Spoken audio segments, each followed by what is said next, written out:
Hello friend, good morning. তো সকাল সকাল দেখো এখানে কিউট কিউট পাস্তা আমি পিৎজা এখানে বানিয়ে নেবো ছোটো ছোটো।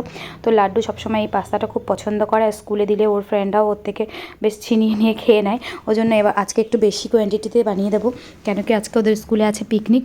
সকাল সকাল আমি লেগে পড়েছি ওর নাস্তা মানে টিফিনটা প্যাক করার জন্য। আর এখানে আমার শাশুড়ি মা ওকে পুরো রেডি করে দিয়েছে, আর ও শাশুড়ি মায়ের সাথেই সবসময় থাকে, তো আমার কোনো প্রবলেম হয় না। আমি বলবো আমি ভাগ্য করে শাশুড়ি পেয়েছি। সত্যি কথা, উনি সবসময় ওকে এত বেশি দেখে শুনে রাখে যে আমার এক্সট্রা ওর জন্য আর কোনো কাজ করতে হয় না, শুধু টিফিনটা আমি রেডি করে দিই। তো সেই হিসেবে একটু ঝাল মিষ্টিও দেবো, একটু ওর বাবা রাত্রিরে এনে রেখেছিলো এই মানে খাবারগুলো, তো ওখান থেকেও একটু লাড্ডু দিয়ে দেবো।